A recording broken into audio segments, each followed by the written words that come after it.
Welcome everyone to Football Addicts Anonymous. Apologize for the lengthy delay.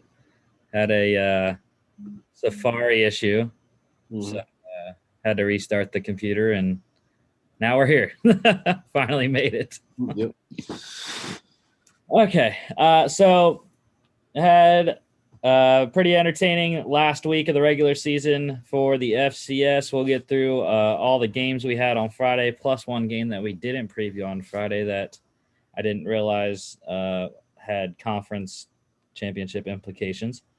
Get through. There's a little bit of NFL news, not too much over the weekend. Then we'll play Would You Rather and finish off with our NFC East mock draft, our last mock draft in our divisional mock draft series. Let's get it started here. Actually, let me open up. Forgot to open up the PowerPoint, reopen it whenever had to restart there. So, all right, now we're good. Now we can get it going. So, start off with game recaps here. Number 5, Sam Houston State crushing number 25, Incarnate Word. This game killed my parlay right away. It was done. Didn't really technically have to watch any more games, but I did anyways. Yeah, 42-14 here. Eric Schmid was fantastic. Just, slicing and dicing the Cardinals defense there. But, this game, it could have gotten to where I needed it to for the over. There was a lot of miscues in the first half, starting off with Sam Houston State fumbling at the 1-yard line of Incarnate Word. That is Ramon Jefferson's fumble there on his stat line. So, yeah, that happened on the first drive of the game. Actually, Incarnate Word fumbled on the first drive of the game, setting up the Sam Houston State defense at the UIW 24. Then Ramon Jefferson fumbled at the 1-yard line, recovered by Incarnate Word there. So, yeah, there's 2 drives that got shut down right away, and then there wasn't a score until 14:52 to go in the second quarter. Yeah, wasn't that the first play of the second quarter right there? Yeah. That was Jaquez Ezzard there, 21-yard rushing touchdown. Yeah, because I remember you and I were texting back and forth during the first quarter there of the game, and you were very upset that it was a scoreless first quarter. This game I thought was going to be one of the best of the week, which I don't know. I don't think it lived up to expectations. I mean, Sam Houston State did what they do, but Incarnate Word just couldn't keep up. Give me a second here. The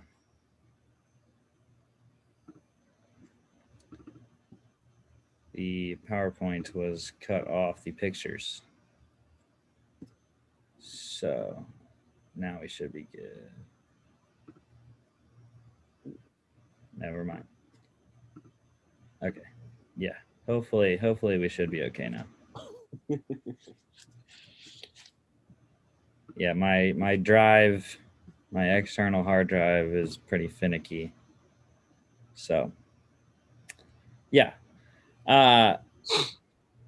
Sam Houston State really turned it on in the second half. I thought Incarnate Word was going to do the same. They actually had a touchdown in it would have been a touchdown. There was one guy to beat for the Cardinals receiver, Robert Farrell there. He's my size, 5'6", and he's scrappy, which I like.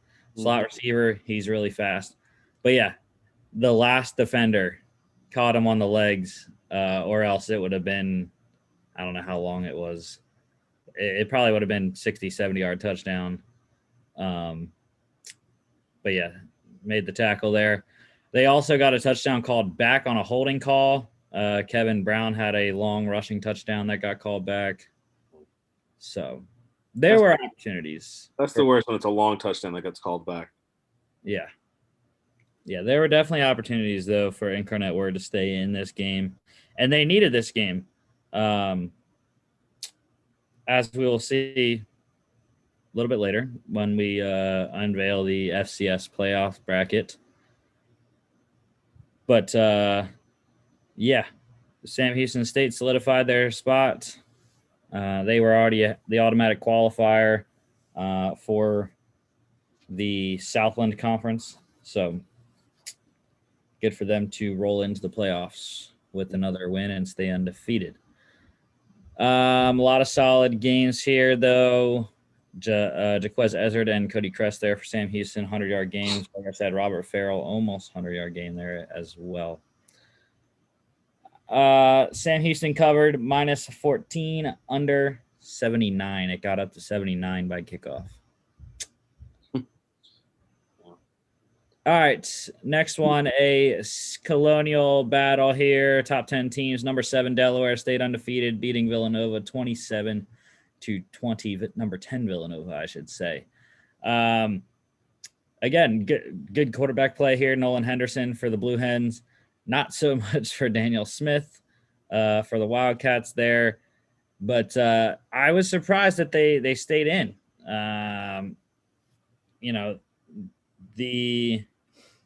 I thought Delaware was going to beat them by more because it was 13-7 at halftime. And then, yeah, Delaware just outscored Villanova by 1 point, 14-13 in the second half. So this win actually got Delaware the Colonial crown. They won the CAA, not James Madison, because Delaware had one more conference win than James Madison did. So Delaware got the Colonial Athletic Association automatic qualifier bid there. Yeah. This game, I think, went pretty much as expected. I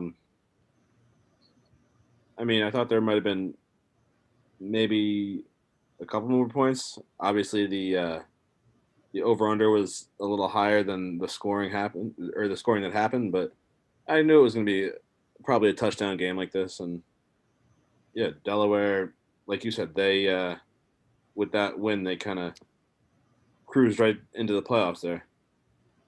Yeah, and Therick Pitts continues to just be rock solid for the Hens.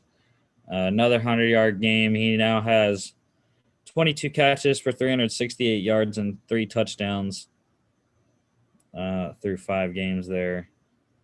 So, yeah, Hens get the win here. They covered minus 4.5 and under 57 hit. Next one, another ranked battle here. Number 18, Southern Illinois, beating number 17, Southeastern Louisiana, 55-48. This was a barn burner.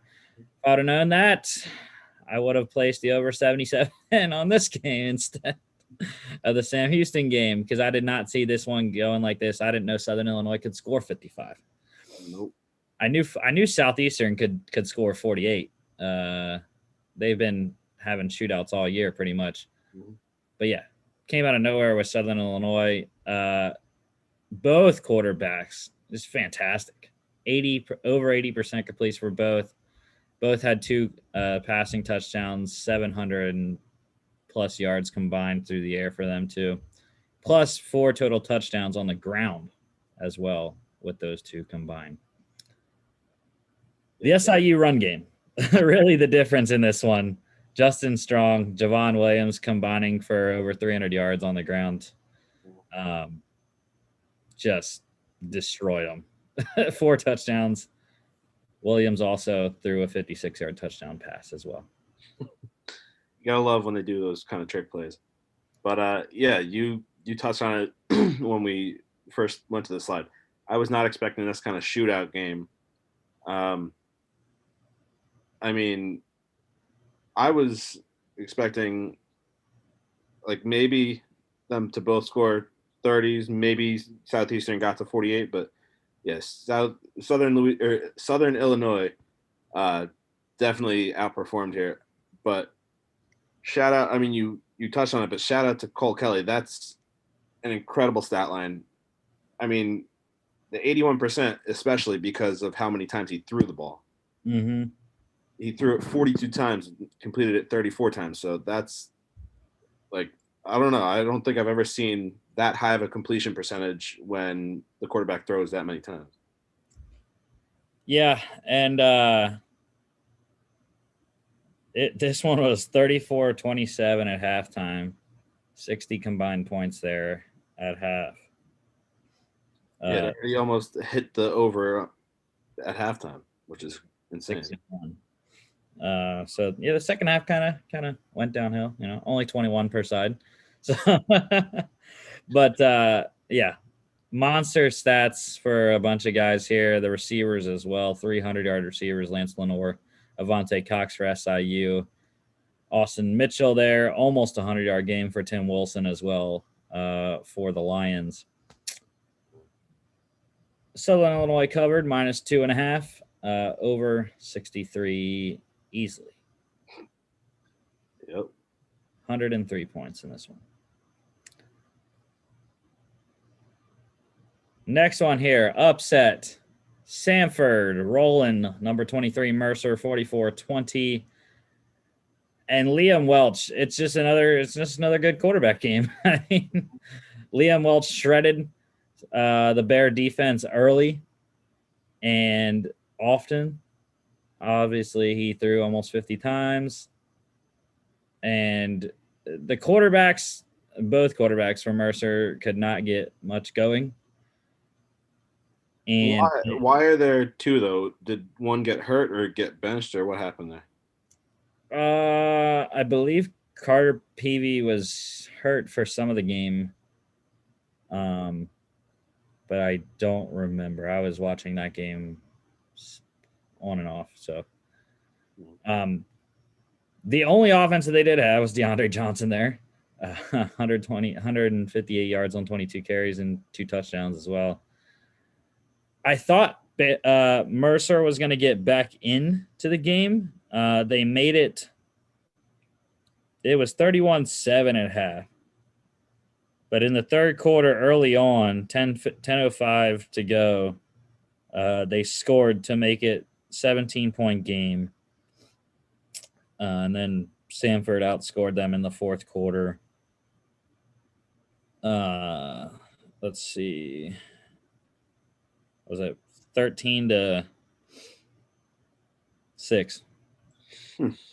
So, yeah. Samford, I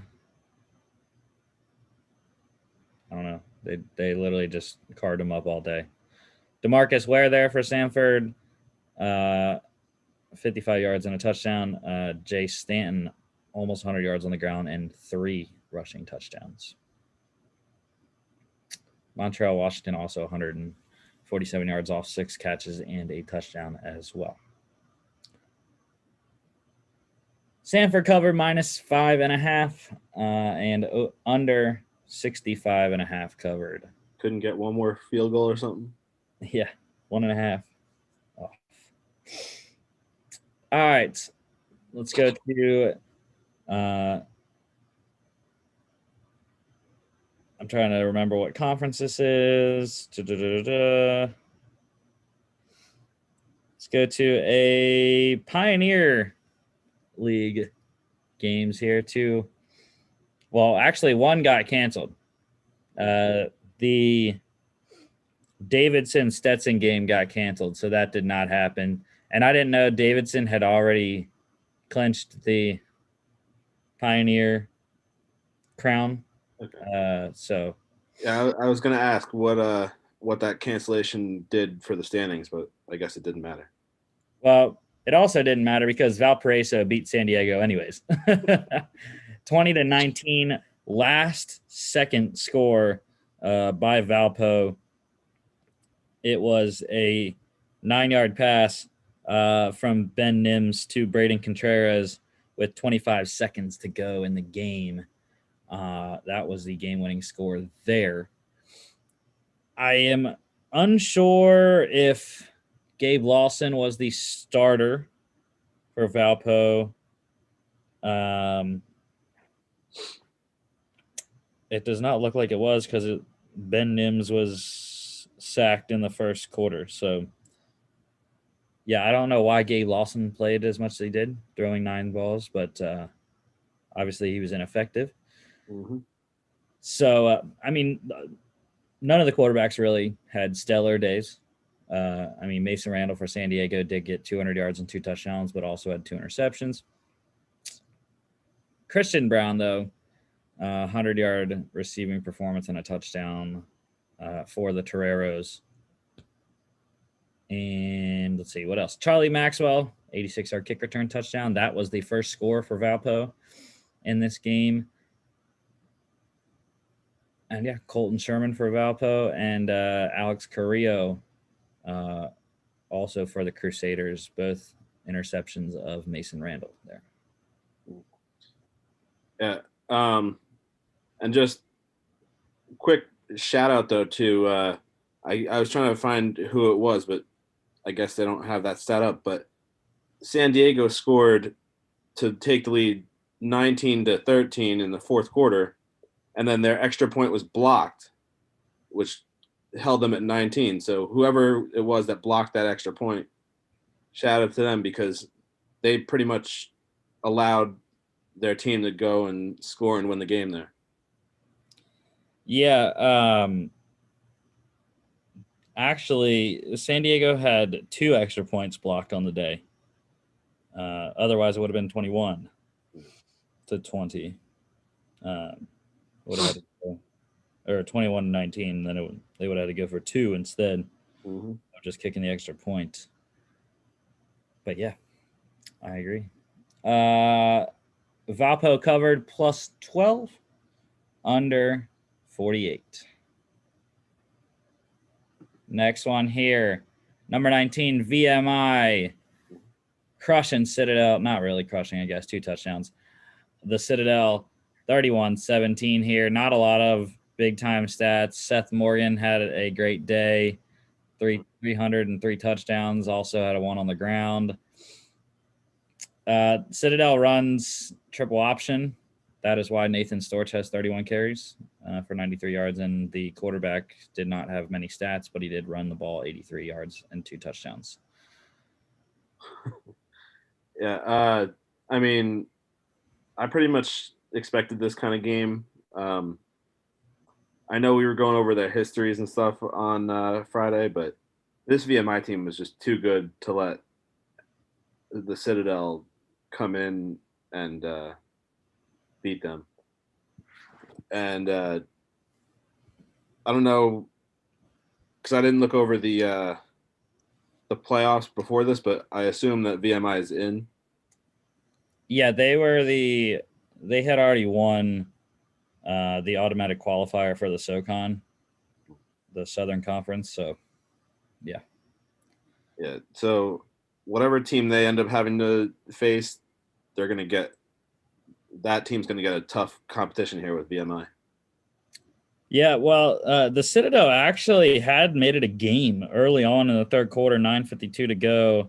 They cut it down to 4, 21-17, and then VMI scored 10 unanswered to make it the game there. But another awesome performance by Jacob Harris for the Keydets there, 11 for 123 and a touchdown. He continues to have a great season as well, having 67 receptions, 807 yards, and 7 touchdowns. That's in 7 games. Pretty solid season. So, yeah, touchdown per game there for Jacob Harris. And also, shout out to Nathan Storch there, the fullback. Don't see fullbacks getting a lot of action anymore. So, well, when you're on the triple option. Yeah. Well, I just called him a fullback. On their website, he's the B back, which is the fullback, though. So I just simplified it for people. VMI cover -7, under 51 by 3. Mm. All right. Big time Colonial matchup here. Number 1, James Madison taking care of business against number 11, Richmond, 23-6. Again, this one did not have a lot of eye-popping stats, very low scoring in terms of James Madison, I thought. Mm-hmm. Cole Johnson, not too stellar, but got the job done. Percy Agi obese there. Just under 4 per carry and got a touchdown. But yeah, I thought the real MVP was that guy on the bottom there, Ethan Ratke. Perfect on field goals, 3 of 3, 38 long. Yeah, otherwise it would have been 14-6. Yeah. Yeah, I was going to say, look at that. A kicker actually made it onto the stat sheet here. This game, I mean, I didn't really know what to expect from this one because Richmond obviously was an undefeated team, 3-0, and James Madison was 4-0. So these are two obviously pretty good teams, but I don't know. James Madison, to me, just they didn't look that great in this one, even though they are still the number 1 team in the country and all that. But yeah, I think they could have scored a little bit more. Yeah, this game, when you look at how it panned out, it kind of made sense considering both teams hadn't played since March 27th. Mm-hmm. So it was kind of a little sloppy. Joe Mancuso there with an interception. Not a lot of points. And yeah. JMU did cover, though, -8 and under 51. All right. Next one is one, like I said, that we did not have on Friday because I completely overlooked the implications for it. But the Patriot League, Holy Cross crushing Bucknell 33-10. This won the Patriot League for Holy Cross. They got the automatic qualifier there. And yeah, Matthew Sluka there didn't have to do much because Peter Oliver got the job done, 67 yards and a touchdown. Also, the Holy Cross defense is fantastic. 5 interceptions off of Logan Bittakofer there. And yeah, that's pretty much what happened. 5 interceptions was the big story. Yeah, I was gonna say with that many turnovers, I'm surprised the score was only 33-10. I feel like it could have gotten a lot worse than that. So maybe props to the Bucknell defense for keeping it that low, but wow, that the quarterback for Bucknell though, that's a terrible day. No sugarcoating that. Yeah. Matthew Sluka also did have 61 yards and 2 touchdowns off 18 carries. So a lot of ground game for Holy Cross. And I don't know what Holy Cross's mascot is, but I was trying to think of it. I know it's somewhere along the line of Valpo, Crusaders, something like that. I don't know, but I gotta say I kind of like their logo. Kind of cool. Yeah. Oh, and you were right. They are also the Crusaders. Yeah. I thought I knew, but wanted to be sure. One bright spot for Bucknell though was Dominic Lyles, almost 100 yards off 9 receptions there for the Bison. So we actually get a Pennsylvania team. You know, we don't get many Pennsylvania teams on this show. Nope. Even though Villanova's been ranked the whole season, but they haven't been that great. So, all right. Holy Cross covered -5 and the over 41 hit by 2. Good thing Bucknell scored. Mm-hmm. All right, game of the week here. The battle for the Dakota marker was won by number 4 South Dakota State. Mm-hmm. They upset number 2 North Dakota State in the Fargo Dome 27-17. Mark Gronowski, his running ability is just out of this world. He is a fantastic dual threat quarterback. And I think because he is a freshman and once his arm progresses and his football IQ, I think Mark Gronowski could possibly, people at the NFL are going to be looking at him in a couple drafts. I think, well, because he's an FCS quarterback, unless he transfers to an FBS school, I highly doubt he leaves early. So probably going to have to be looking at Mark Gronowski in the 2024 draft, I would think. Mm-hmm. Zeb Nolan did not play very much at all. He started the game through one pass, I believe. Mm-hmm.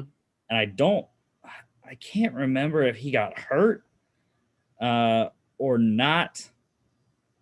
But, North Dakota State finally listened to me. Cam Miller played almost the entire game. Didn't do a lot through the air. But again, he is another guy who is a freshman, I believe. Yes, he is a freshman. And he's just been, playing backyard ball and running around and got 2 touchdowns on the ground, which actually his second touchdown tied it in the third quarter with 2:11 to go in the third at 17. And then South Dakota State controlled the fourth quarter, scoring 10 unanswered to win the game there. But Pierre Strong, Isaiah Davis, along with Mark Gronowski, it's just another team that can run the ball almost at will. Yeah, I don't know if Zeb Nolan not playing made a difference. If anything, I think the score might have been worse than 10 points. Yes. But props to South Dakota State though for coming in and taking care of business there. And they won the Dakota Bowl or whatever this year. The Dakota Marker. Yes. That's the trophy. I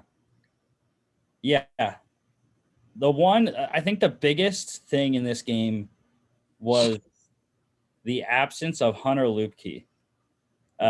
Because I think the Jacks really made it a priority to stop Lupke because they knew whether it was Zeb Nolan or Cam Miller that both guys weren't really shredding people in the passing game. Mm-hmm. Obviously you do have Christian Watson, who's a dynamic receiver, but I think that is the way to get and to beat North Dakota State. If you can stop Hunter Lupke, because he only had 14 carries for 43 yards, 3.1 per carry. I don't think North Dakota State is going to go very far in the playoffs, especially how the bracket's set up, like we'll show you after we finish the games here. Mm-hmm. Michael Griffin there for the Jacks had the interception of Cam Miller. And Blake Coons there also had a touchdown from Mark Gronowski for South Dakota State. South Dakota State covered -2.5 and under 45 by 1 point. See, I would have lost that one anyways. Mm-hmm. I had 44.5, over 44.5. All right. Let's go to what conference is this? The SWAC, Southwestern Athletic Conference. Arkansas Pine Bluff taking care of business against Prairie View A&M 36-31.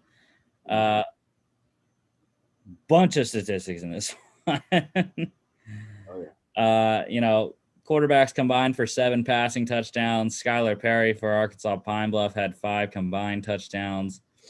Also was the leading rusher in this game with only 45 yards. Or no, leading rusher for the Golden Lions, he was with 45 yards. Trayson Conley there for the Panthers, he was the leading rusher overall with 67 yards on the ground. Really, this one was a passing attack. Tony Mullins and Christopher Simmons there, 200-yard receivers for Prairie View. And then Tyron Ralph there for the Golden Lions had a 100-yard game as well. Yeah, I mean, like you said, this one was kind of an explosive game with a lot of stats and all that. And it's funny because we haven't covered these two teams all season, and then they come out and give us one of the best games to talk about here. But yeah, I had never even really heard of either of these teams before Friday when we went over them. So they definitely caught my attention now, especially Arkansas Pine Bluff there being 4-0 and seeing what they could do for the rest of the season if they have anything left. Yes, they do have a game next week. So the SWAC was not included in the FCS playoffs this spring. They do have one more game. So that will determine, we'll see the next game as well, or not the next game, the last game we'll cover here. It's going to be next week's games are going to determine who wins the SWAC, because right now Arkansas Pine Bluff sitting at 4-0. Alabama A&M is 3-0 in conference, 4-0 overall, but obviously your conference record is how you win the conference. So Arkansas Pine Bluff, they lose to Texas Southern next week, and Alabama A&M wins against Mississippi Valley State. Alabama A&M will win the SWAC. If not, Arkansas Pine Bluff wins. They win the SWAC. Arkansas Pine Bluff cover -1 over 52 hit. All right, let's go to the MEAC. Only 3 teams playing in 2021 spring season here. These are 2 of them, along with Howard. South Carolina State taking down Delaware State 31-28 in overtime. Yeah. Tyrese, Nick, Quincy Hill combined for the Bulldogs here. 4 total passing touchdowns between them. Not a lot of throws, only 13 total. But yeah, Jared Lewis, Delaware State, 3 passing touchdowns himself. 74 yards on the ground, did have 2 turnovers, however. I mean, this one, you touched on it, but the quarterbacks for South Carolina State there, they made the most of their throws because they, like you said, they only threw 13 times, completing it 7 times, and 4 of those 7 completions were touchdowns. So that's a pretty good stat line there, if I do say so myself. But I don't know. In this one, was Delaware State actually playing good, or did South Carolina State just play bad? Well, unfortunately, they don't have the play-by-play on the ESPN app for this game. You know, they do the team stats. Both were kind of even on third downs here. 5 for 11 for Delaware State, 4 for 9 for South Carolina State.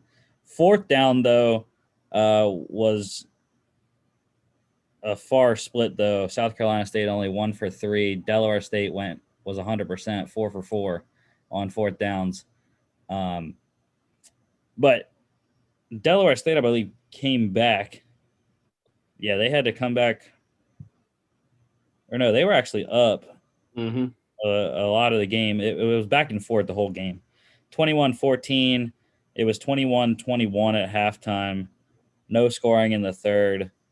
Each scored a touchdown in the fourth quarter. And then I don't know. I'm assuming, like I said, I hate that they don't have the play-by-play because we don't know what actually happened in overtime. But what I'm assuming happened is Delaware State got the ball first. Jared Lewis got picked off. by Jacoby Durant there, and then South Carolina State got stopped, or they just decided, all right, we're going to kick the field goal when they got down close enough. So 23-yard line, 23-yard field goal. That's the 4-yard line, 4-yard line, something like that. But yeah, that's like you said. It's kind of annoying that they don't show the play-by-play here. But again, props to South Carolina State for coming back and winning that one. Because I mean, you said it was 21-21 at half, which it was, but Delaware State was the one that got the 21 first. So South Carolina State had to come from behind from that point on, and they were able to do that and ended up with the win. Yeah, and this won the MEAC for South Carolina State. If they're actually handing out a MEAC championship, I'm not sure if they are, considering only 3 of the 7 teams in the conference were playing this spring. So I am not completely sure on that front. But one of the probably the biggest reason why South Carolina State won was Shaquan Davis there. 4 for 146 and 3 touchdowns for that man. He scored on a 74-yarder, 43-yarder, and a 14-yarder. He had 2 touchdowns from Tyrese Nick, and he had the 1 touchdown from Quincy Hill. So pretty impressive. Yeah. Also a good game for Delaware State's Trey Gross, 3 for 52 and 2 touchdowns himself. Kamari Jackson for Delaware State had the interception of Quincy Hill. Jacoby Durant, like I said, pick of Jared Lewis. And then Dyson Roberts there, South Carolina State kicker, game-winning 23rd field goal in overtime. 2 kickers today. We had 2 kickers today. Wow. All right. Delaware State did cover, however, plus 5.5 over 42. All right, last game here. Battle of Alabama. Alabama A&M taking care of business, 38-14 over Alabama State. And like I said, Alabama A&M needs an Arkansas Pine Bluff loss and a win next week in order to win the SWAC. Akil Glass just lit up the Hornet defense there. 372, 3 touchdowns on 62.5%. Alabama State really was carried by their ground game. Ezra Gray and Ja'Cory Merritt there combining for almost 150 yards on the ground, and Merritt scoring a touchdown. Yeah, the one thing that stands out to me in this game, though, is that neither side committed a turnover. So this was clean ball all the way around. Yeah, no turnovers. There were a lot of penalties, however. 15 total. 8 for 76 yards for Alabama State, 9 for 99 yards for A&M. But yeah, this one was completely dominated by Alabama A&M. Total yards, Alabama A&M had almost 200 more yards, literally like 1 yard short. They had 199 yards more than Alabama State. Zabrian Moore and Abdul Fattah Ibrahim there, 200-yard receivers. Moore scoring 2 touchdowns as well for A&M. Yeah, we talked about it in one of the other games, but the down efficiency really seemed to make a difference here.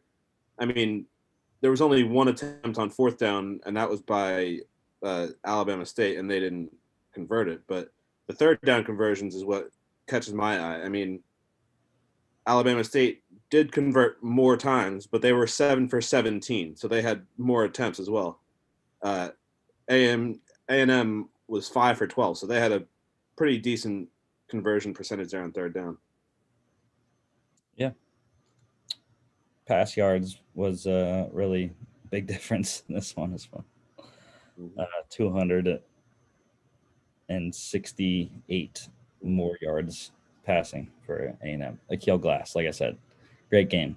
for that young man there. Alabama A&M cover -4.5, over under 52 pushed. That is all our game recaps that we have for the weekend. All right, let's get in here. Updated top 25 rankings. I didn't think that they were going to come out with another top 25 considering the FCS playoffs were next week, but they did. Luckily, I checked because, yeah. But James Madison stays number 1. South Dakota State moves up from 4 to 2. Weber State had an off week. They stayed at 3. Sam Houston up from 5 to 4. Delaware up to 7 to 5. North Dakota State drops 4 from 2 to 6 with their loss to South Dakota State. North Dakota had an off week. They moved down 6 to 7. Jacksonville State up 1, 9 to 8. Eastern Washington, just like Jacksonville State not playing, they moved down 8 to 9. Monmouth, they move up 2, 12 to 10. VMI up 4, 15 to 11. Missouri State, they move up to 14 to 12. UC Davis, they were off. They stayed at 13th. Southern Illinois, they move up 4, 18 to 14 with their shootout win over Southeastern Louisiana. Richmond loses to James Madison. They moved down 4, 11 to 15. Nova down 6, 10 to 16. Kennesaw State, they didn't play. They moved down 1 from 16 to 17. Rhode Island moves up 19 to 18. They also were off. Murray State didn't play. They move up 1, 20 to 19. Southeastern Louisiana down 3, 17 to 20. Austin P, they did not play. They moved up 1, though, 22 to 21. East Tennessee State, they also were out, moving up 2, 24 to 22. Nicholls State, they moved down 2, 21 to 23. 2 new people in here. Arkansas Pine Bluff, with their win over Prairie View A&M, they get in at 24. Northern Iowa returns to the rankings as the only losing record here at 3-4. They sit at number 25. Number 23, Mercer, and number 25, Incarnate Word. They drop out with their losses to Samford and Sam Houston State. I mean, there's a couple things that catch my attention here. I mean, you touched on the Northern Iowa being under 500 thing. And I wonder how many teams that were out there that are close to the top 25 that had winning records or 500 records. I mean, I don't know. I know Incarnate Word had a really bad game against Sam Houston, but it's against Sam Houston. So Sam Houston's a really great team. And, I mean, they were only 3-3, so I'm kind of surprised that they got knocked off. I mean, maybe if they were a little higher to start, they wouldn't have gotten knocked off. But maybe that was because they were 25. That's why they got knocked off. Who knows? But the other thing that catches my eye too is, I don't know. To me personally, I think VMI should be higher than 11. But then I was looking over the top 10 while you were talking about the rest of the list, and I can't even really think of who I would put VMI in the top 10 instead of. I mean, maybe Monmouth at 10 right there, but other than that, it's kind of hard to put them in the top 10 with the teams that are in the top 10. Yeah, just for reference, Chris, other teams that received votes, because you said about who had, winning records that could have been 25 instead of UNI. Sacred Heart, who are the NEC champions, they were 3-1. They're 3-1 right now. Alabama A&M, who we just saw, they are 4-0, I believe.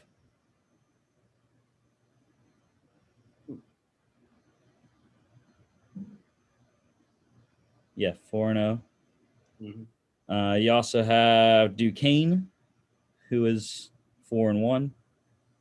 Holy Cross, who I said won the Pioneer, or not the Pioneer, the Patriot League. They're 3-0. So yeah, there's other teams too. Davidson, the winners of the Pioneer at 4-2. Incarnate Word still received votes. And I don't know. there's two others, but I'm not exactly sure of their records. I have to find them on the standings. Yeah. Maine is 2-2, and Northern Arizona, but Northern Arizona 3-2. So Yeah, so that proves my point right there. I mean, I think majority of the teams that you just mentioned could have and should have been there instead of Northern Iowa, but I mean, we aren't the ones voting, so yeah. All right, now to unveil the 2021 FCS spring season playoff bracket. Here we go. Only the top 4 seeds were given seed numbers, because that's what I was watching the FCS playoff reveal on ESPN and yesterday, and I thought that they would just rank all 16 teams, and then it'd be 1 against 16, and so on and so on. But no, they only ranked the top 4, and then they gave us the other matchups. So we have no idea who 5 through 16 actually, what their seed number actually is. mm-hmm. But here we go. So number 1 overall, that is not the right one. That is wrong. Completely. Yeah. That is the number. Those are the right matchups. Those seeds are wrong. However, those are their rankings right now, and those rankings aren't even right. My bad for getting this bracket. But all right, so actually, those are the wrong. Yeah, those are actually the wrong matchups too. That's my bad, because Weber State is not playing Sacred Heart, and Richmond is not in. Yeah. So I apologize. So we'll just go back to this slide. But I do have the matchups written down. So number 1 overall seed was a shocker. South Dakota State is the number 1 seed. They will host Holy Cross, the winners of the Patriot League. That game will be, all games will be on Saturday. That one will be 3:00. All games also will be broadcast on ESPN3. Next matchup on the top half of the bracket there, Southern Illinois. They will head to Weber State. Weber State getting the automatic qualifier as the Big Sky champion. Southern Illinois coming in as an at-large bid out of the Missouri Valley Conference. That one will take place at 4:00 on Saturday. Next matchup here, Delaware, the Blue Hens, the winners of the Colonial. They will host the NEC champion Sacred Heart. That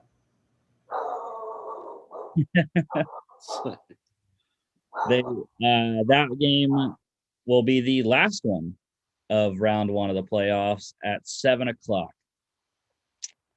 Last matchup here of the top half of the bracket, the number 4 seed Jacksonville State Gamecocks, the winners of the Ohio Valley Conference.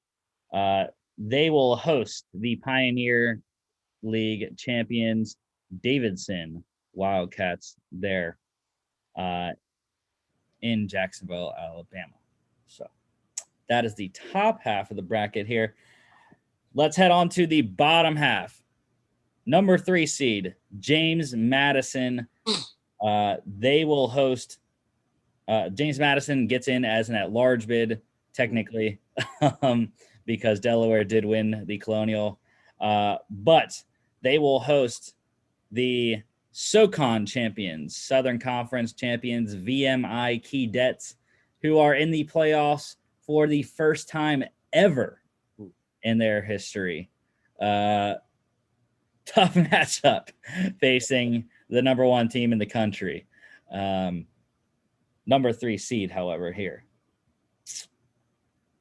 Next matchup, 2 automatic qualifiers against each other here. North Dakota, the Skyhawks, they will host in-conference opponent Missouri State. Missouri State gets in as an at-large bid. Their game against Illinois State did not happen. Illinois State opted out of the spring season, but Missouri State coming into the playoffs on a 4-game win streak, wins over South Dakota, Northern Iowa, Southern Illinois, and Youngstown State. Second to last matchup here, another at-large against at-large here. North Dakota State, not a top 4 seed.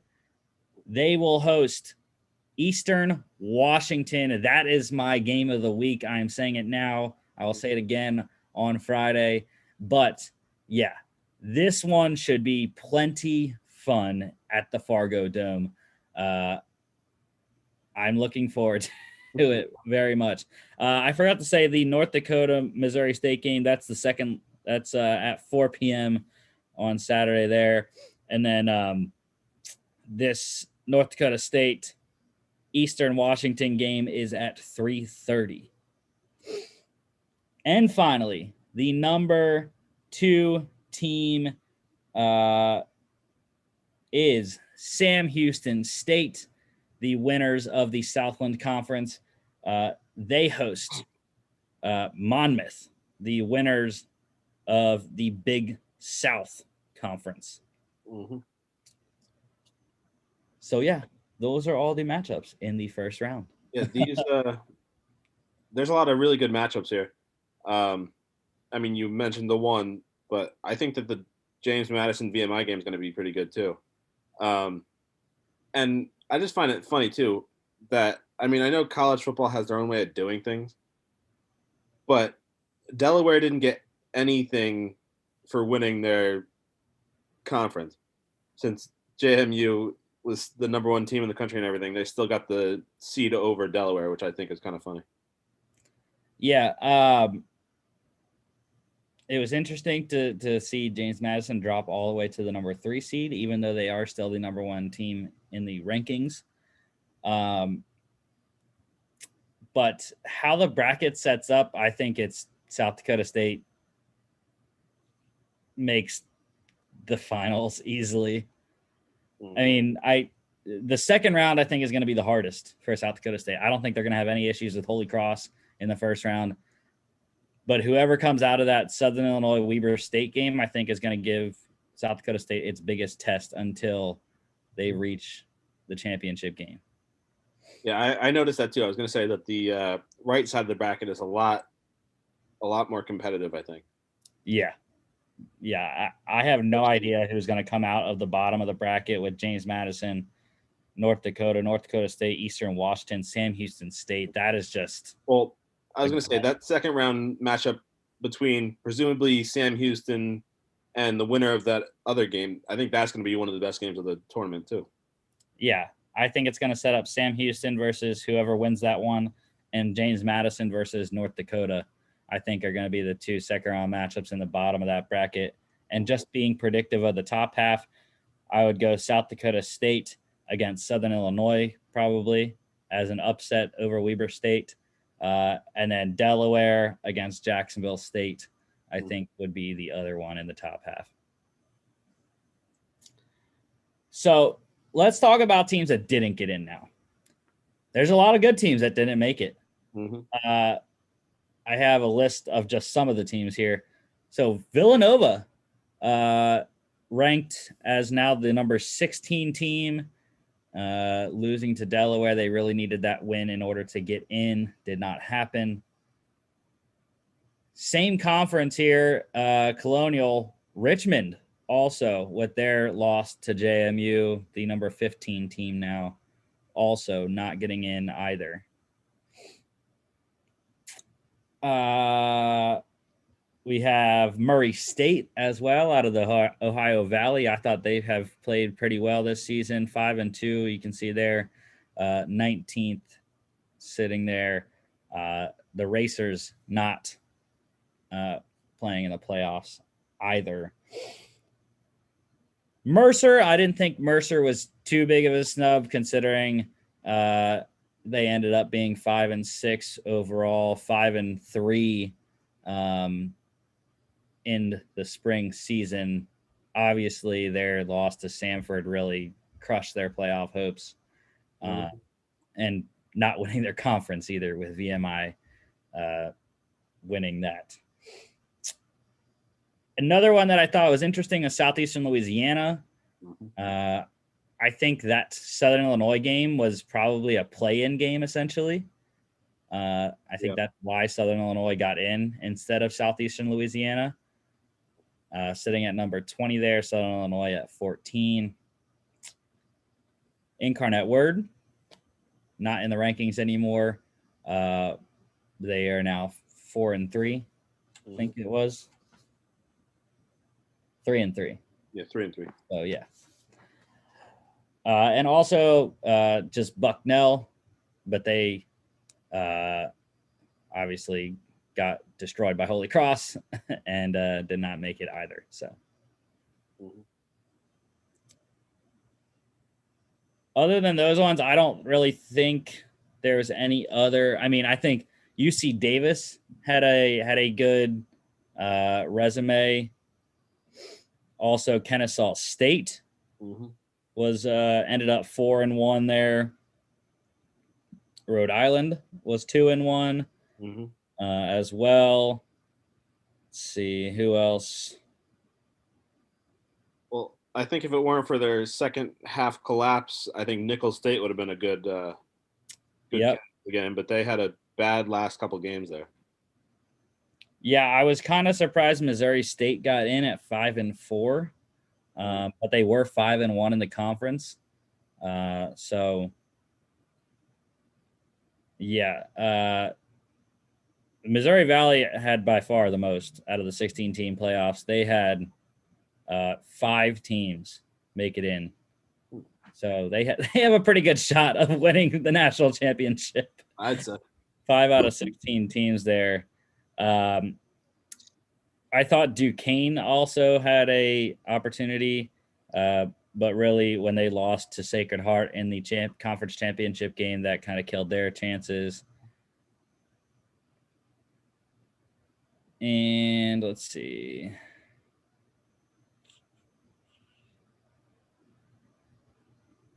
Yeah, if Chattanooga hadn't have opted out of the spring season, I thought they might have been able to make a case there. East Tennessee State was 4-2. I thought they also had a shot at it. And like you said, Nicholls State, but they ended up 4-3.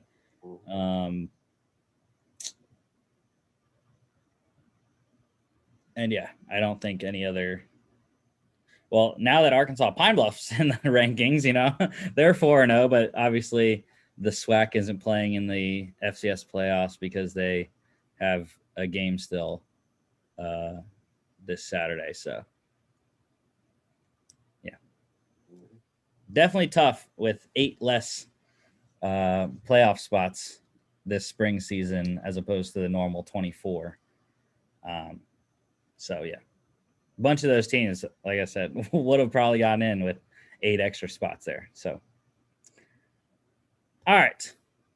So let's go on to the news here. No NCAA news that I have, but we do have NFL news, and we have new uniforms for the Cincinnati Bengals. So let's get to this here. Give me a sec.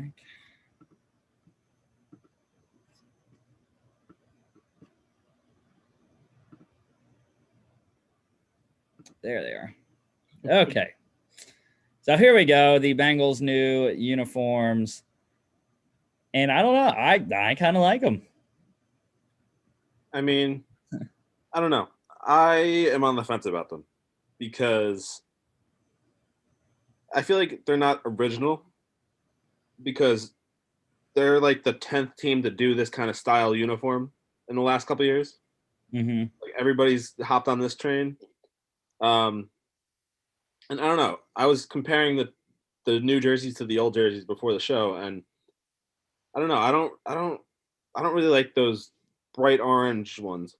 I kind of like the ones that just had the shoulder pads be orange with the rest of the jersey being white.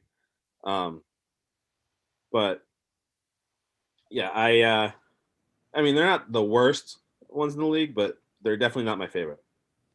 Yeah, I think my favorite one out of all the combinations they have uh, is between the all black. I really love the all black combination. Um, and then I think the other one that I really like is the orange jersey and black pants. Yeah, I do like I do really like the orange stripes that they have on their pants on some of the pants. Obviously, some of them had the black stripes on the white pants there. I was surprised though that they didn't have an orange pant. Um, I was surprised they only had black and white pants. mm-hmm. Kind of thought they would do an all orange combination. I mean, I think that's what they kind of tried to do there with the second to last one, but yeah, I think an orange pants with black stripes would have been pretty cool. Yeah. So yeah, that is the new Bengals uniforms. Yeah, I definitely agree with you. The all black is the way to go there. And it was interesting. I don't know if you saw the video. No. Oh dude, you got to see the video. It's pretty solid. Go look it up on the Bengals Instagram. That is not what we're getting to. But I had to click it because it wouldn't let me go off of the thing. All right. Other news here. Bad news for newly signed defensive end Aldon Smith with the Seahawks. An arrest warrant has been issued for Aldon Smith for an alleged second-degree battery charge in New Orleans this weekend on Saturday, April 17th. So, yeah. Aldon Smith moves teams, and he's getting into trouble again. So, I wonder though, like when this thing that he's got the warrant out for, I wonder when that occurred. Like, was it something that just happened after he signed, or was it something that he's like running away from now? Who knows? But I believe it said it happened in January or February. Yeah, so yeah, it'll be interesting to see how that story unfolds now, but that's just another example of one of the good talents in this league kind of getting wasted by their off the field issues. Yeah, self-destructive. Mm-hmm. All right. Another bad news thing here. Washington football team, they have waived former fourth round pick running back Bryce Love. Has never recovered from his ACL tear at Stanford. Was supposed to be essentially Christian McCaffrey 2.0 because that's how he was Mm-hmm. at Stanford, the same school that Christian McCaffrey went to. But yeah, he's had setback after setback with his recovery, and he got on the field, I believe, 2 years ago in the regular season. I'm pretty sure he came into the season and played in week 1 and got hurt once again. So I hope we haven't seen the last of Bryce Love, but I have a feeling that, I mean, I think some team will try to, pick him up possibly just to see if he can get on the field eventually, but I don't know. Yeah, I wouldn't mind seeing another Alex Smith-esque story happen. Yeah. I mean, but to see the ACL tears are just horrible injuries for running backs. So, Mhm. all right. The Raiders have added a secondary piece here. They signed former Eagles and Panthers corner Rasul Douglas. Played very well in Carolina the last 2 seasons, kind of resurrecting his career after a bad start as a former third-round pick of the Eagles in 2017. So, yeah, good Yeah, job. I was going to say, you know him better than most people because you are a fan of both of the teams he's played for so far. So, what do you think of the signing for the Raiders there? Think it's a good one? Oh, yeah, for sure. I mean, for a team that is desperate for secondary help, I mean, like I said, Rasul Douglas resurrected his career in Carolina the last 2 seasons. He played very well for them.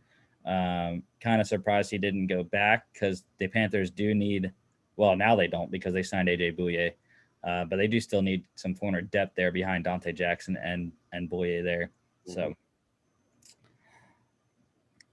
interesting visit here. The Ravens.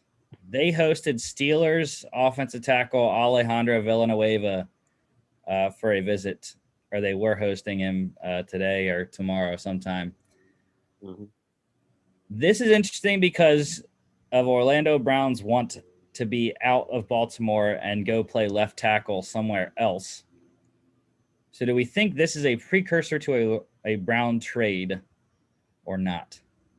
I mean, I think it's just them doing their due diligence right now to see what other options are out there um, for when or if he is traded. Because, um, I mean, obviously they will need another right tackle when Mm-hmm.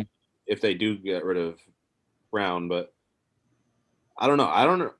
I wouldn't go with Villanueva though if I was the Ravens. Obviously, he's like a former Steeler and all that, and that might motivate him a little bit. But nah, I would try to get younger at the position if I could. Yeah, I mean, that's what I thought was interesting because Villanueva hasn't played right tackle since probably 18, maybe Hmm. 17, 18, somewhere around there, because he's been the Steelers left tackle for the last 3 years. So, um, yeah, I don't know. I still think the Steelers are going to eventually re-sign him because they don't have anyone still at left tackle. So, Well, yeah, maybe that's the other reason why the Ravens are looking into him too is because of his versatility at the tackle position. I mean, I know you said he hasn't played there since like 2018 or whatever, but he's still played there at the NFL level. So, yeah. uh, and I mean, we all saw what happened with them last year. Obviously, they kind of got themselves into this situation with Orlando Brown now, but a guy like Villanueva wouldn't mind switching back and forth. I don't think. Yeah. All right. Let's see. Another visit getting scheduled today here. The Niners. They are hosting Giants running back Wayne Gallman for a visit. Um, I didn't realize he was a free agent. That's a. I'll tell you one thing. That's a good running back to have in your backfield. I'm surprised he's not signed yet. yeah. Uh, it'd be interesting. I mean, they have Raheem Mostert, and I'm blanking on who else they have actually. With no Tevin Coleman anymore. So yeah, I have no idea who else they have. So yeah, you're definitely right. They might need to pick him up as a solid backup for Mostert there in San. Nope. Another, This is completely wrong. It still says Tevin Coleman and Jarek McKinnon. That's definitely wrong. uh, another thing before we get to the last thing here, Ian Rappaport is reporting that the Dolphins have received calls for the number 6 pick, and they've already moved twice in the draft and may not be done. So we'll have to monitor that, see if the Dolphins move again in the first round or not. Oh, they have Jeff Wilson still at running back for the 49ers. Oh yeah, that is true. But yeah, the thing with the Dolphins, I mean, they're in a good position. They're at number 6, which is right now, other than the quarterbacks, it's probably like maybe pick 2 or 3. So they're in a really prime position, and they can still move back to like 8 or 9 and still get one of those offensive weapons that they're looking into. Yeah, essentially where the Dolphins are sitting, you're going to get either the number one tackle, whichever one you like. You're going to get either that or you're going to get the number one. You're going to get your pick of all the skill positions. Mm-hmm. Or who knows? Someone could, come up to 6 for Patrick Surtain. Not that I would recommend doing that, but because you can probably get him where the NFC East is sitting at 10, 11, and 12. But who knows? I mean, yeah, I like kind of a side note, but I did a mock draft the other day, and I traded back with the Falcons to 9 with the Broncos, and I took Surtain there. So I could see that happening too. But yeah, definitely. All right. Now for the last thing. We're going to end the news segment on the best note we possibly can. Alex Smith has announced he is retiring from the NFL. A fantastic career, number 1 overall to the San Francisco 49ers in 2005. Played with the Niners, the Chiefs, and the Washington football team throughout his career for 16 seasons. Ends as it should be as the comeback player of the year for 2020. And yeah. I mean, I don't know. I don't know what I was expecting with him. I guess I was kind of hoping that he would still latch on with another team as a backup somewhere, or even, I mean, I don't know if he wanted to play anymore, or I don't know what the situation was, but I would have loved to see him suit up for the Jets and either compete with Zach Wilson or whoever they end up drafting it to, or possibly even coming in as the starter and sitting the rookie, kind of like what he's done in his whole career pretty much. Yeah. And I thought that would have been a perfect situation for him to go to one of these top teams that are trying to get a quarterback.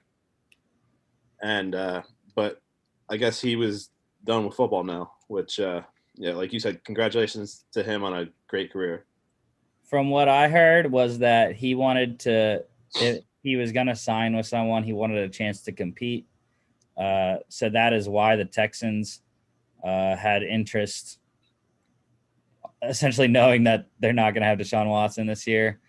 And also, he did visit the Jags and talked with his former coach at Utah, Urban Meyer.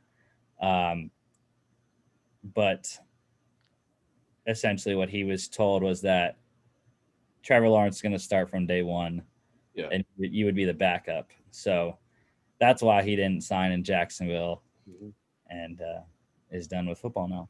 So it's just great that he's going to be able now to play with his kids and be able to run around after his horrific injury a couple of years ago. Yeah. So, yeah, Alex Smith. All right. Everyone's favorite Monday night game. Would you rather? Let's start it off. So, we talked about Alex Smith. Who would you rather have as an overall, both him and Josh McCown?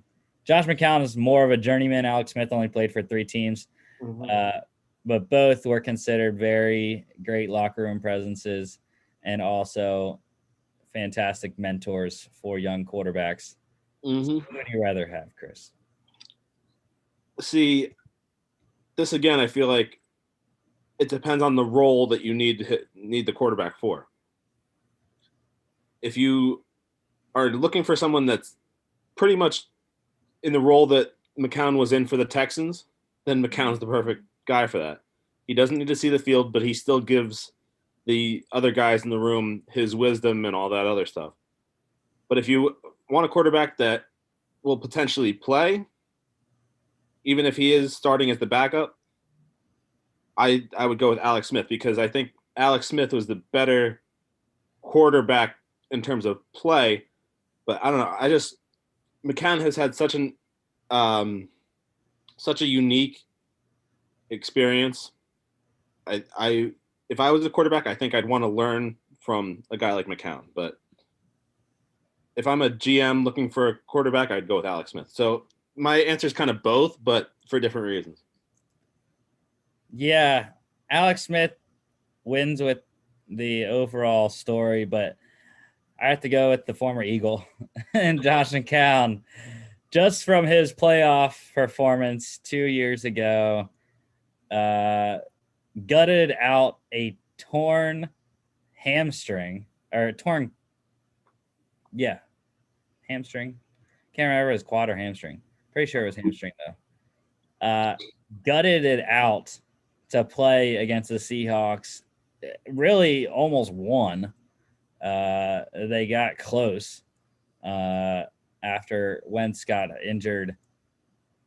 And yeah, that's really the only reason I'm going on McCown's train because of that performance. Also, I mean, like you said, he is the quintessential player coach, has been for the last 4 or 5 years of his career. Yeah.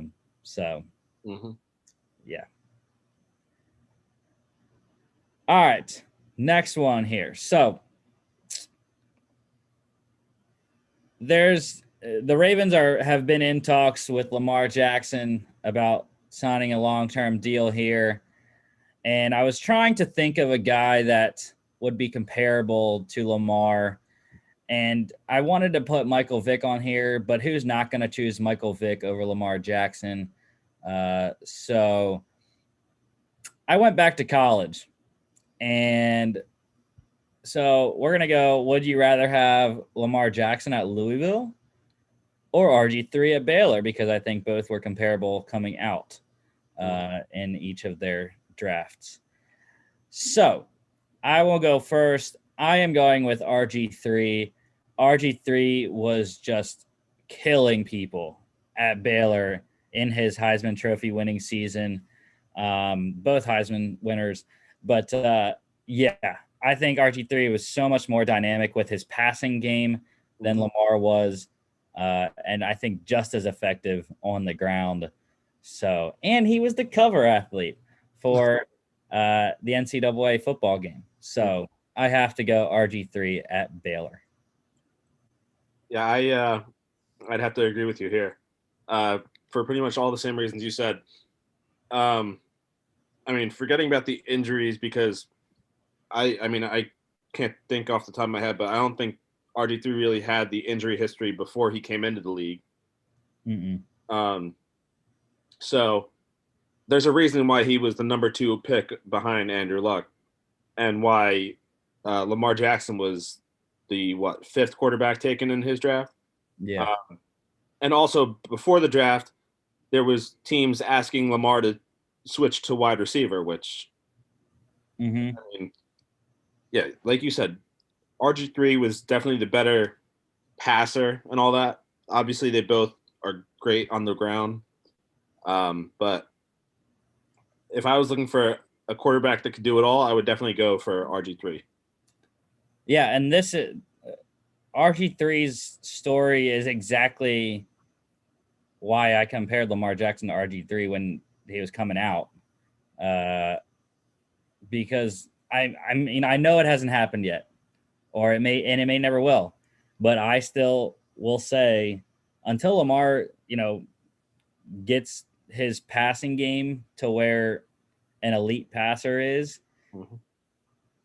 he's gonna be in the same boat as RG3. He's one hit away from being done, just like RG3 was when he got injured in Washington, and it was never the same. So I know Lamar's probably a better runner than RG3 was in terms of jukes, but yeah, it's still, if Lamar gets hit one time in the wrong spot, he could be gone. So that is another reason why I pick RG3, even though because it already happened to him. But yeah, definitely I think RG3 better quarterback coming out of the draft there. Mm-hmm. Next one here. It is Troy Polamalu's birthday today. So we are going great safeties of our childhood / teenage years. Mm-hmm. Troy Polamalu with the Steelers, Ed Reed with the Ravens. Go ahead, Chris. I mean, both of these guys are great in their own ways. Obviously, Palomalu was better in the box and all that, and Ed Reed was probably the better cover safety between these two. But I don't know. I've always been a big fan of Ed Reed there. And then even though he hardly did anything for the Jets, he still was a Jet for a couple games. So, yeah, I don't know. I was always a big fan of Ed Reed, so I had to go with him. Not saying that wasn't a fan of Palomalu either, but I don't know. I definitely like the safeties that cover more than stack the box. i.e. Jamal Adams. Yeah, exactly. Yeah. I'm kind of forced to go Troy Polamalu. Yeah, I think your Steeler fandom would have to be stripped if you had picked Ed Reed here. I mean, Ed Reed is a Hall of Famer, and was one of the most dangerous safeties ever with the ball in his hands. If you threw it to Ed Reed, you're probably getting scored on. So I remember that happened against the Eagles. Kevin Cobb was playing at quarterback, and Ed Reed just sniped him and took it back to the house. It was like 100-yard pick six. This is ridiculous. But yeah, I'll have to go Troy Polamalu. Like I said, it's his birthday today. So the flow, he's still doing commercials now with Patrick Mahomes for Head and Shoulders. He was also on the cover of Video Game. Shared the cover with Larry Fitzgerald, I think, one year. Yeah, after the Cardinals Steelers Super Bowl year. Yeah, he's a 2-time Super Bowl champ with the Steelers. Ed Reed only won one because he wasn't there. He was drafted the year after they won in 2000. So he only won one of the Ravens Super Bowls there.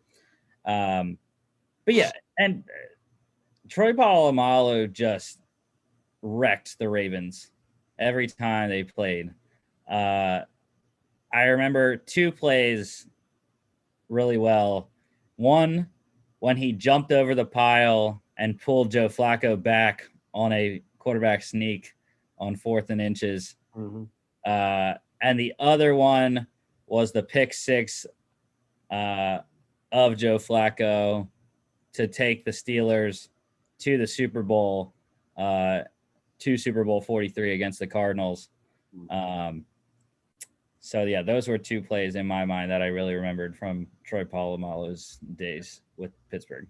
Yeah, I mean, like you said, I would say that Polamalu probably has more highlight plays, but that was because he had an incredible ability to time the snap just right, where he jumped right over the line and got to the quarterback. Or I think he was on the special teams a couple times too, right? And he blocked the kicks.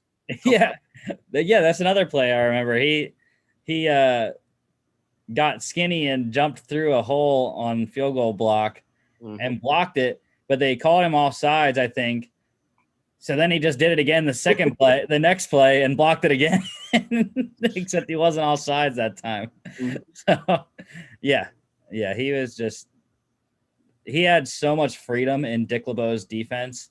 It was just crazy. So one of the – – – – – – – – – – – – – – – – – – – – – – – – – – – – – – – – – – – – – – – – – – – – – – – – – – – – – – – – – – – – – – – – – – – – – – – – – – – – – – – – – – – – – – – – – – – – – – – – – – – – – – – – – – – – – – – – – – – – – – – – – – – – – – – – – – – – – – – – – – – – – – – – – – – – – – – – – – – – – – – – – – – – – – – – – – – – – – – – – – – – – – – – – – – – – – – – – – – – – – – – – – – – – – – – – – – – – – – – – – – – – – – – – – – – – – – – – – – – –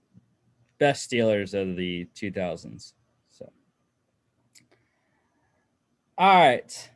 For the last Would You Rather, we are going to hockey. This is tonight's game. The San Jose Sharks are heading to the Vegas Golden Knights. And there is a record being broken tonight. Chris, I'm not sure if you are aware of this or not. What is it?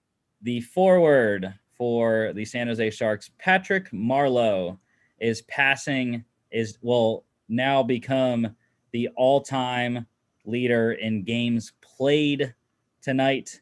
He will be playing in his 1768th game, passing the all-time great Gordie Howe for first all-time.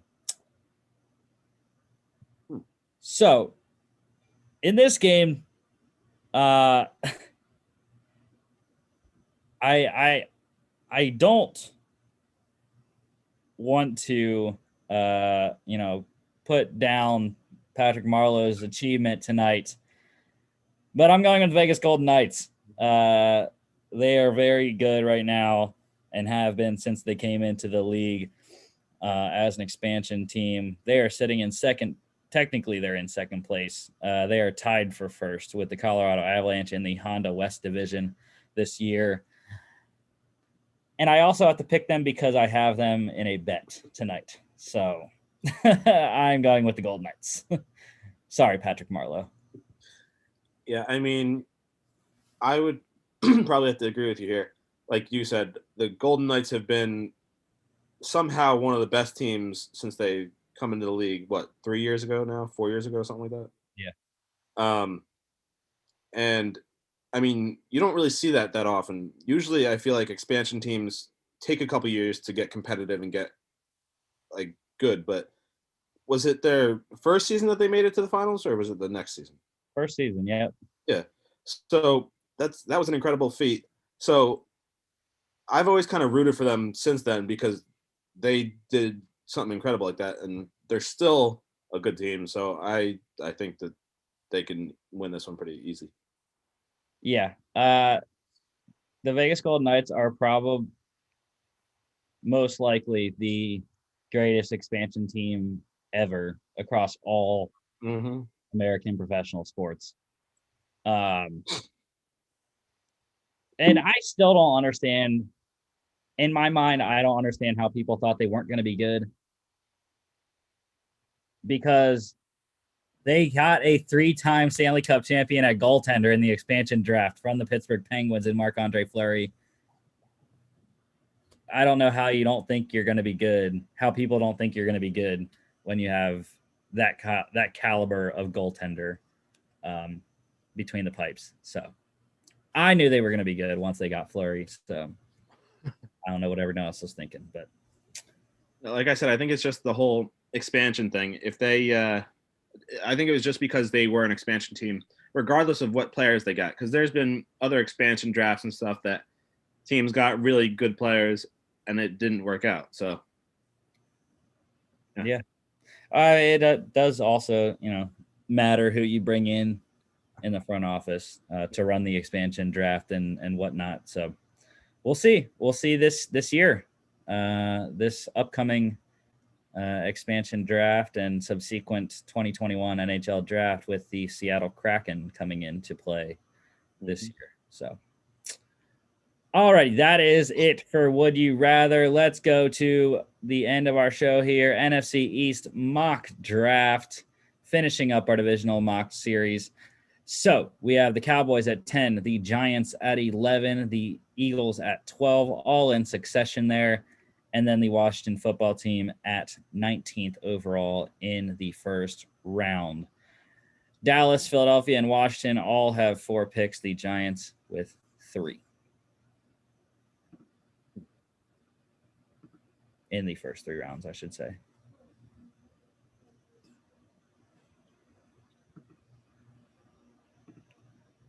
Okay. Let's get to this here. The Draft Network's mock draft simulator.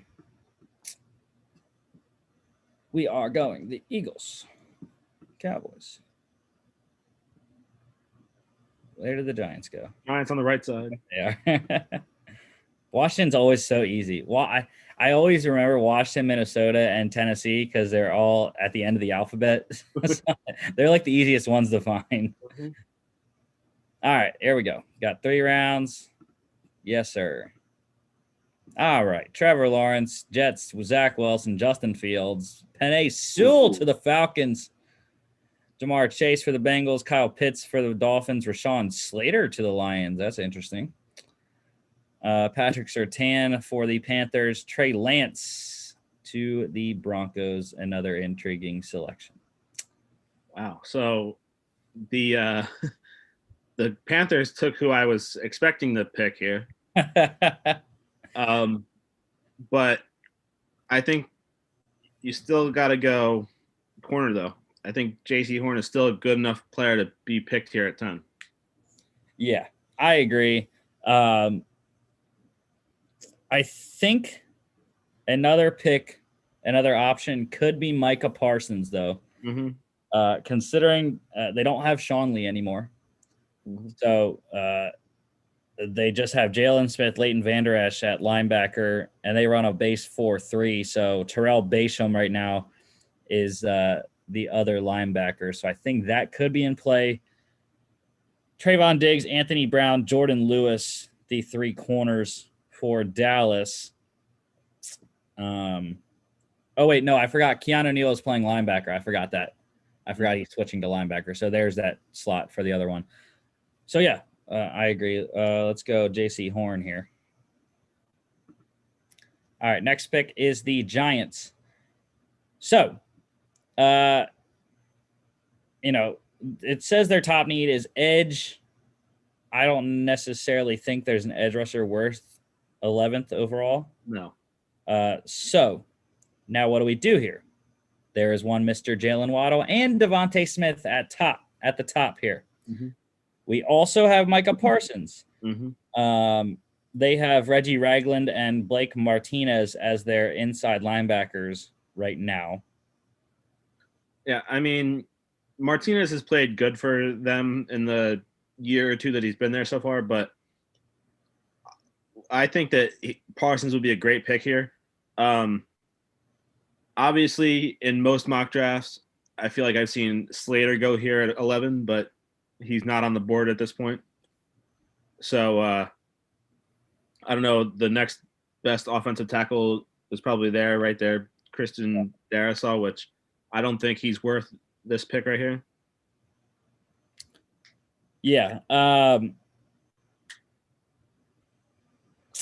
I think they're going to go one of the wide receivers here. They got Kenny Golladay. They do still have Sterling Shepard and Darius Slayton. They also took a flyer on John Ross, but I think they need wide receiver depth. So I think it would be – well, that's the thing, though. It'd be hard because, Sterling Shepard plays the slot. Mm-hmm. Both Jalen Waddle and Devontae Smith are predominantly slot guys. So, do you think we should just go Micah Parsons instead? Yeah, because I think that they can get another outside guy in another round if they really wanted to go receiver.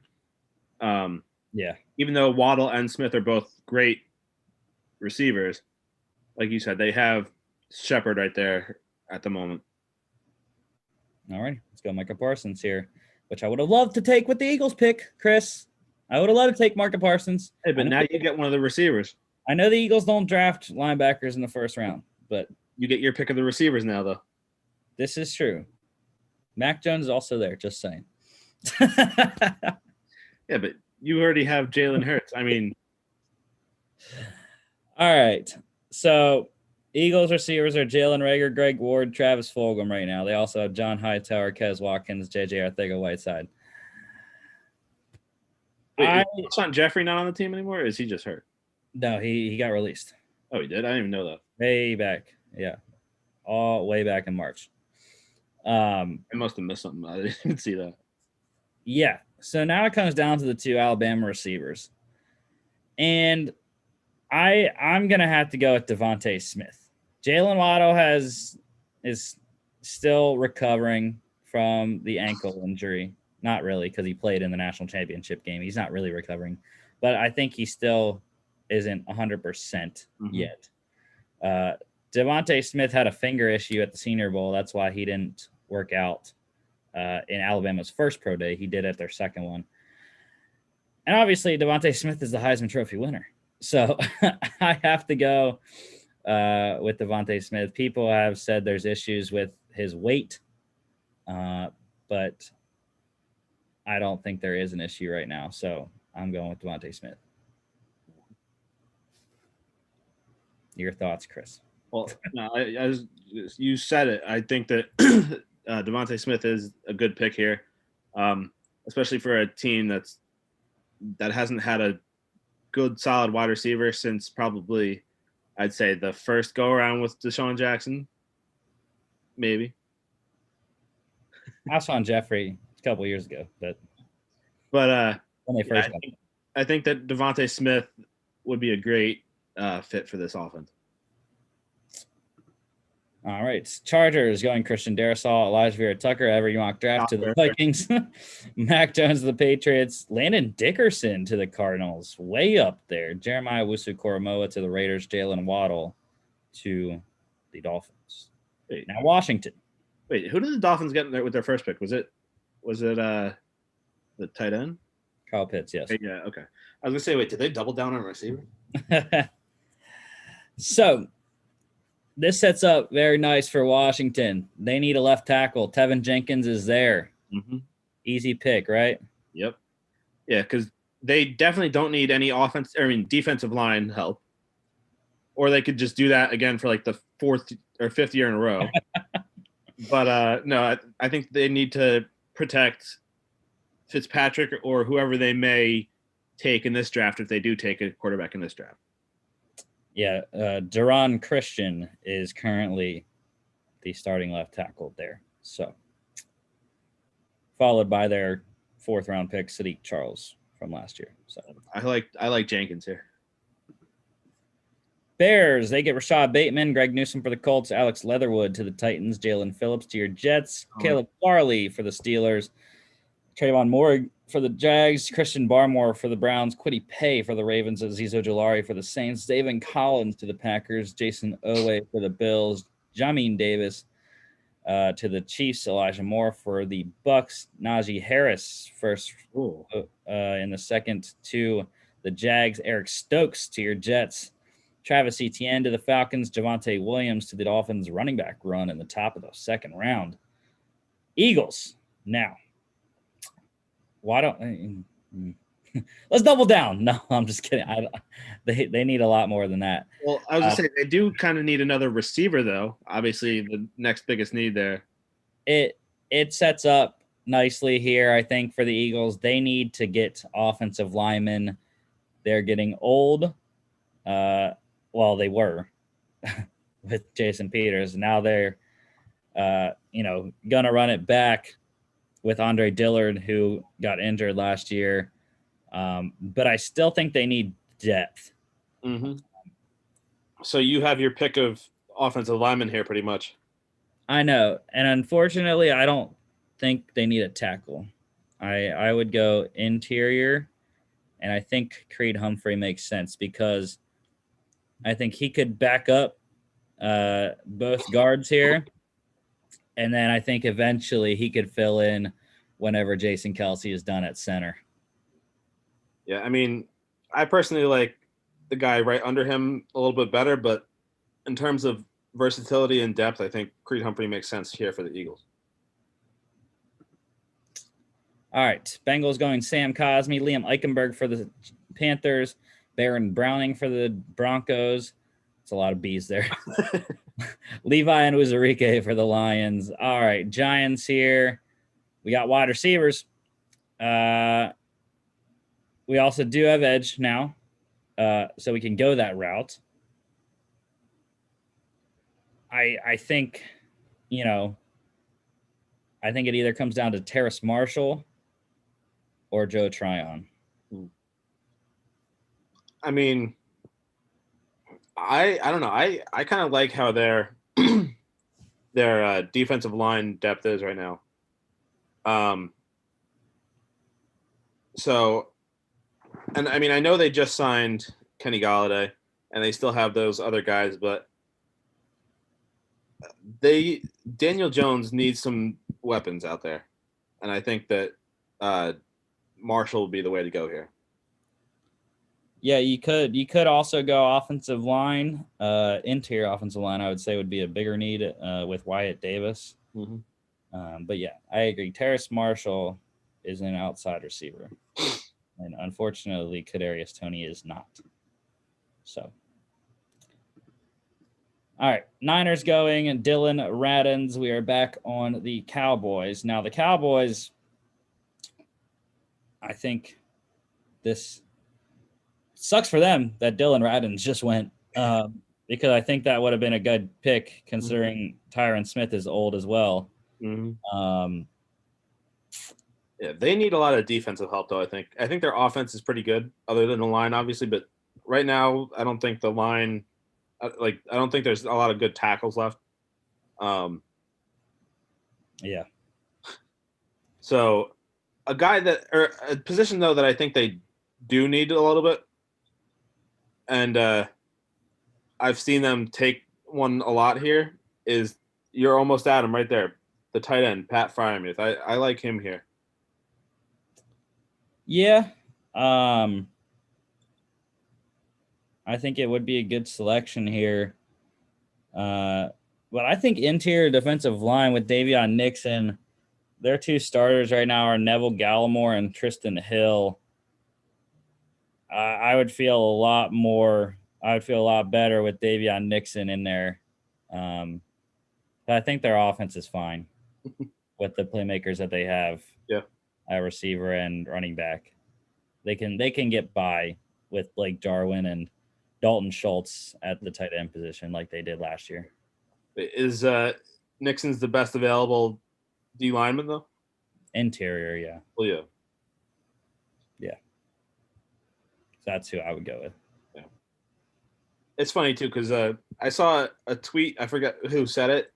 But I saw one earlier today that they said that it was the worst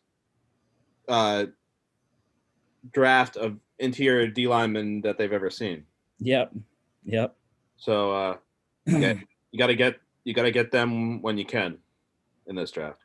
All right, so here we go. Wide receiver Rondale Moore for the Jags, Kadarius Toney to the Patriots, Calvin Joseph for the Jags, Wyatt Davis to the Raiders, Asante Samuel Jr. for the Cards, and then the Dolphins take Quinn Miners. Now back on Washington here, we got Tevin Jenkins in the first round, and there are defensive players available. I mean, they do kind of need linebacker. Obviously, the top two there. Inside linebacker, I think, is a need. Josh Harvey Clemens, John Bostic is their two starting inside linebackers right now. They also did get David Mayo from the Giants. But yeah, Nick Bolton is a great selection here, I think. Otherwise, their other top need is secondary. But I don't know. I mean, there's Aaron Robinson right there. He's the first one. Yeah. And then safeties down there, but I think that they could come back and get one in the third round there if they want to go safety. All right.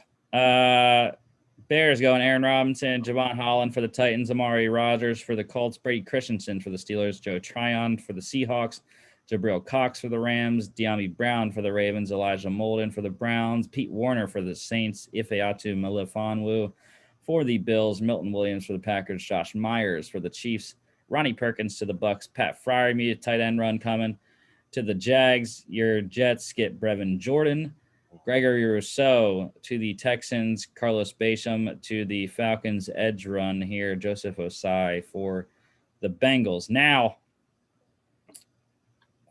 I don't know why they say tight end's a need because Zach Ertz is still on the team right now. Yeah, but I think they're just assuming that he's not going to be. But right now it looks like that. I haven't heard anything new on that front. So as far as it looks right now, it doesn't seem like Zach Ertz isn't going to be on the Eagles in 2021. With that being said, Tommy Tremble is there. Now, I think it'd be interesting to see if they take Tremble or another tight end. And then they're like, all right, now we have a replacement. So let's just get whatever value we can get for Ertz, which I would think would be 4th, 5th round pick. So, but there are safeties here, and the Eagles need safeties. They do have Rodney McLeod. They did sign Anthony Harris. That's only a 1-year deal, though. Andrew Adams also only on a 1-year deal. They probably need corners more than safeties, but there aren't any corners available. Tyson Campbell's the first one at 81. So I think I would probably go with the safety. Yeah. And I'm not too familiar with Jamar Johnson, so I'm going to go with the guy I am familiar with in Richie Grant. Yeah, I was going to say that too. I think with the safeties that are there right now, I think you can go Richie Grant. Or if you value one of the other guys too that probably comes in the next round, you could wait and go with one of them too. Like Hamza Nasruddin, I don't think he's come off the board yet. Or Andre Sisco, one of those guys too. But if you don't think that they'll be there at that point, then you got to go with the best available one right now, which is Richie Grant, I think. All right. Broncos taking Tyson Campbell, Nico Collins for the Lions, Chad Surratt to the Panthers, Washington back up here. Got Nick Bolton and Tevin Jenkins. And now, what do we need here for Washington? They can go Jamar Johnson now. They still need secondary help. They need safeties as well. But see, I don't think their safety need is as big a need. They have Landon Collins and Cameron Curl. Granted, Landon Collins is not that great like he used to be.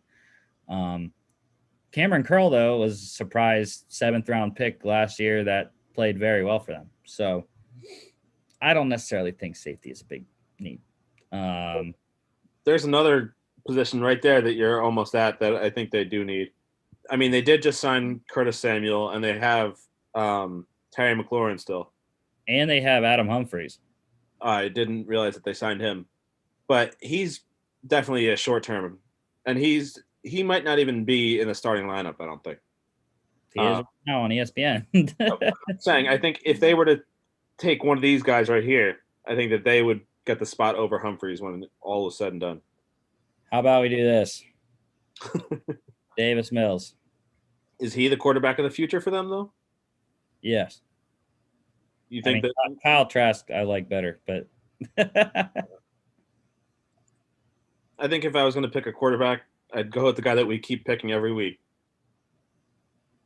All right, let's do it. Kyle Trask. I'm just saying I think Davis Mills fits with Washington, but Kyle Trask does too.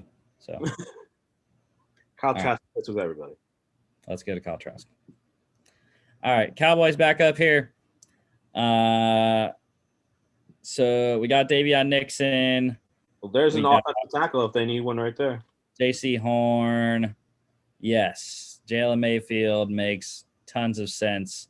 He will be essentially the future at the left tackle for Tyron Smith. Giants back up right after.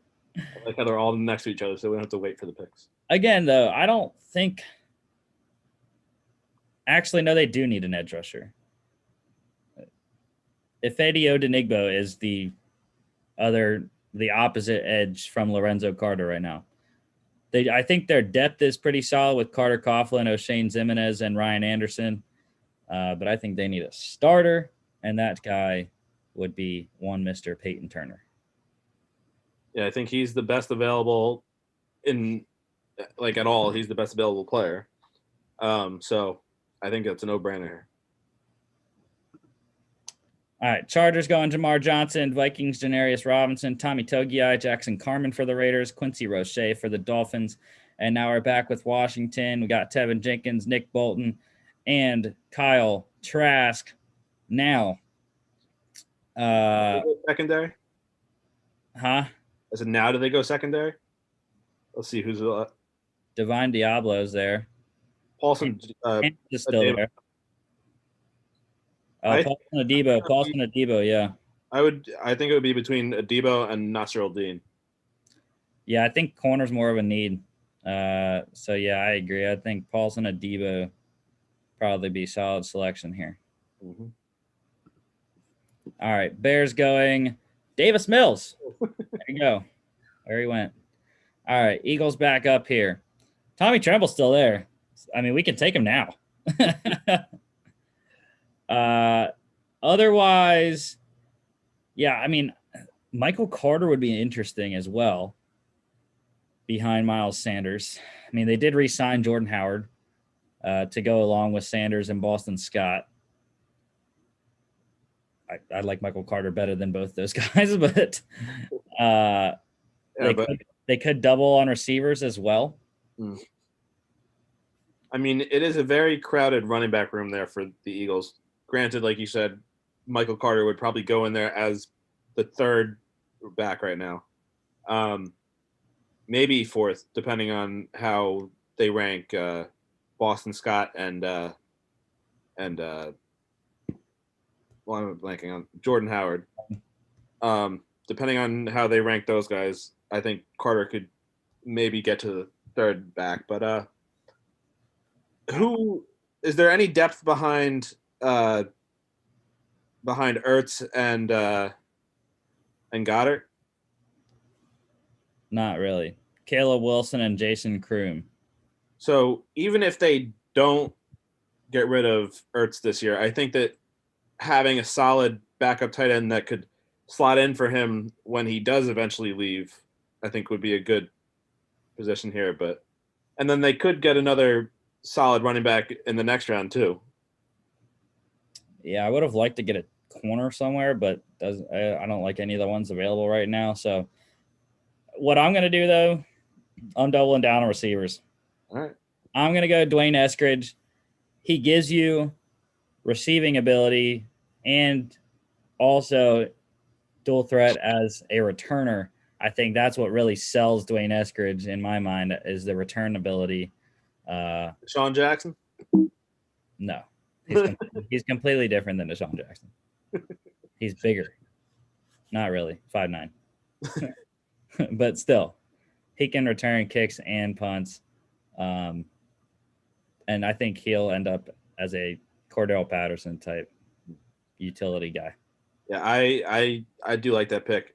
I mean, that's probably been one of the worst positions on the Eagles for a couple years now. So I totally agree with doubling down and hoping. I mean, now you double your chances with at least one of those guys working out. So. All right, Titans going Tommy Tremble. Your Jets, Amon-Ra St. Brown. Michael Carter for the Steelers. Spencer Brown for the Rams. Ben Cleveland to the Browns. That's funny. Divine Diablo to the Vikings. Cameron McGrone for the Browns. Tylan Wallace for the Packers. Kenneth Gainwell to the Bills. Stone Forsythe for the Chiefs. Trey Sermon for the Bucks. Marlon Tuipulotu for the Patriots. Jordan Smith for the Chargers. Benjamin St. Juste for the Saints. Cowboys once again, and they are the last pick we will have. Cowboys, we got Jalen Mayfield, Davion Nixon, and J.C. Horn. Mm-hmm. Now, I want to go Hamsa here. Well, I was going to say, who's left at the edge position right now? Is there anybody? No. There's the last guy right there. KJ. So, yeah, so that position's out of the question. And they do need safety help. Even though technically they did just get Keanu Neal, and he could technically be an emergency safety, I guess. Well, you said tight end earlier for the Cowboys. Look who's there. My favorite mid-round tight end. Second day tight end, Hunter Long. So actually, I mean, I said Hamsa originally, but let's go, Hunter Long. Why not?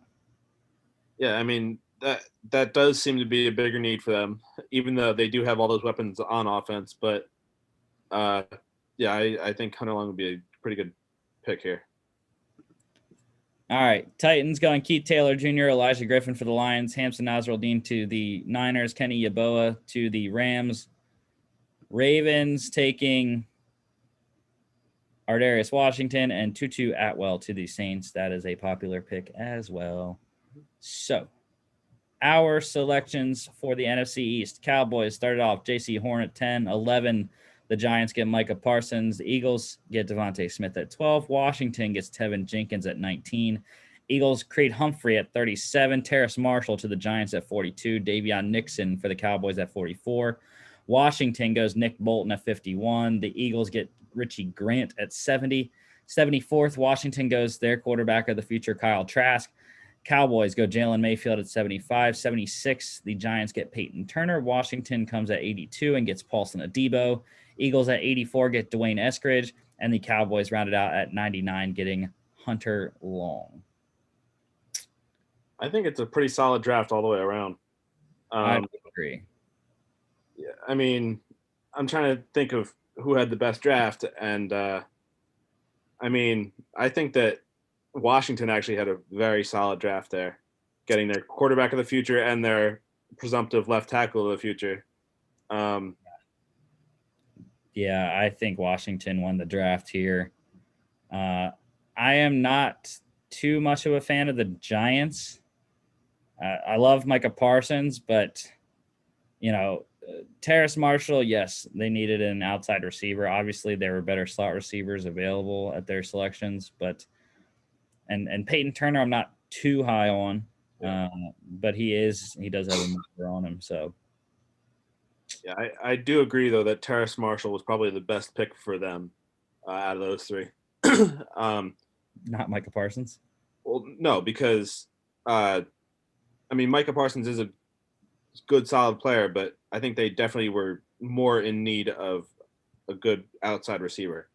But yeah, and the Giants are at a tough spot though at number 11 because they're too low down on the board for any of the top receivers. Well, not top receivers, but like the top guys up there, and they're too high for some of those other bottom half of the first round guys, which is, I think, more of their need is the guys that are going at the bottom of the first round. So I could see a scenario with them trading back and getting one of those edge rushers or something like that. But yeah, definitely. All right. That is the show for today, everyone. We will get our picks up from our mock draft. Let us know what y'all think, NFC East fans. Don't forget to follow us here on YouTube as well as our Facebook page at FAA Podcast on Instagram and Twitter, as well as check out our website, faapodcast.com. We got merch on there at the shop button in the top right corner. We are also on Spotify, Apple Podcasts, wherever you choose to get your podcasts at. Thank you, Chris, and we'll see you on Football Friday. I will be live from Milwaukee, Wisconsin. All right, I look forward to it.